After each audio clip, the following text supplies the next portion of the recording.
ফ্লোরিডার ফোর্ট মায়ার্সে বাংলাদেশ টাইমসের উদ্যোগে অনুষ্ঠিত হচ্ছে বাংলাদেশ ফেস্ট ও বলিউড শো। সেখান থেকে বিস্তারিত জানাচ্ছেন আমাদের ফ্লোরিডার প্রতিনিধি রাকিব হাসান। ফ্লোরিডার ফোর্ট মায়ার্স থেকে সবাইকে এই মুহূর্তে স্বাগত জানাচ্ছি। আমি রাকিব হাসান। এই মুহূর্তে আমি আছি এখানে বাংলাদেশি কমিউনিটির একটি প্রোগ্রামে। খুবই চমৎকার একটি প্রোগ্রাম, যেখানে বাংলাদেশি সংস্কৃতি, বাংলাদেশি পিঠা, বাংলাদেশি খাবার থেকে শুরু করে কালচারাল প্রোগ্রামের আয়োজন করা হয়েছে। তো এই অনুষ্ঠানটিতে এখানকার যে মেয়র কেভিন অ্যান্ডারসন তিনি যোগ দিয়েছেন। এখন এই মুহূর্তে এখানে আমরা যদি একটু দেখাই যে এখানে বিভিন্ন স্টল বসেছে, কোনোটা খাবারের স্টল, কোনোটা পোশাকের স্টল, এবং পেছনে যদি দেখেন যে আপনারা এখানে অলরেডি লাইভ কনসার্ট চলছে। এবং এখানে যারা আয়োজকরা আমার এখানে সাথে আছেন। আমি এখন কয়েকজন আয়োজকের সাথে কথা বলবো।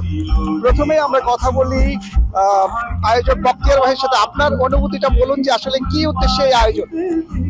আমাদের এই উদ্দেশ্য হলো আমাদের কালচার, স্পেশালি সাবকন্টিনেন্টের কালচারটা আমেরিকার সবার কাছে তুলে ধরা। তো তাতে করে এরাও সবাই জানতে পারবে আমাদের একটা বড় কমিউনিটি এখানে আছে, আমরা we are working with that. আর এটাই তো কমিউনিটিটারে প্রেজেন্ট করা, এটাই হচ্ছে মেইন উদ্দেশ্য। বা আমাদের বাচ্চাদেরকে আমাদের কালচার শেখানো, at the same time blend করা আমেরিকান কালচারের সাথে, মিলে এটা প্রেজেন্ট করা। আচ্ছা, আজকের এই আয়োজনে কি কি থাকছে? আজকের আয়োজনে আমাদের খাবারের ভিতরে যেমন ডাল, চিকেন, গ্রিল, ব্রেড, পুরি, সিঙ্গারা বা সমোসা। স্টলগুলো স্পেশালি খাবারের দোকান আছে, ঝালমুড়ির দোকান আছে, কিছু ক্লথের দোকান আছে, প্লাস পোর্টল্যান্ড থেকে নিরালা রেস্টুরেন্ট তারা আসছেন। প্লাস এখানে কুবাটি নামে একটা পরিচিত ড্রিঙ্ক, এটা চলছে, খুব ভালো চলছে। পাশাপাশি আমাদের এখানে টয় স্টোর আছে পিছনে। তো এই সব কিছু মিলে, এবং স্প্যানিশ একটা স্টোর আছে যেখানে আপনার স্প্যানিশ আইটেমের কিছু খাবার, ফুড বিক্রি করা হয়। এই যে আজকের আয়োজন, এখানে সবার সাথে এসে একসাথে আপনার কেমন লাগছে? আমার অনেক ভালো লাগছে, যেহেতু আমরা বাবার জীবন অনেক ব্যস্ত। এই যে তার মাঝে একটা দিন সবাই একজনে বলতে হবে, সবাই একসাথে একত্রিত হয়ে একটা যে সবাই আনন্দ। অসংখ্য ধন্যবাদ। আমরা এখন কথা বলবো আরেকজন ভাইয়ের সাথে। আপনি দীর্ঘদিন ধরে আছেন ফোর্ট মায়ার্সে, আপনার অনুভূতিটা বলুন যে আসলে কি উদ্দেশ্যে আয়োজন এবং সবাই মিলে একসাথে গেট টুগেদার করে কেমন লাগছে? আলহামদুলিল্লাহ, আমাদের গেট টুগেদারটা মূলত আমাদের যেটা করা, যে আমাদের বাচ্চারা যাতে আমাদের কালচারটা ভুলে না যায়, তারা যাতে আমাদের কালচারটা ধরে রাখতে পারে বা শিখতে পারে, এই জন্য আমরা এই প্রোগ্রামটা আমরা করার চেষ্টা করি। এবং আমরা এটা করে খুবই আনন্দিত যে না, আমাদের বাচ্চাদের শিখাইতে পারছি, প্লাস আমরাও একটু এনজয় করতে পারছি, এবং পুরো ফ্লোরিডাবাসী যারা আছে তাদের সবাইকে একটা আনন্দ দিতে পারি, এটাই হচ্ছে আমাদের মেন টার্গেট।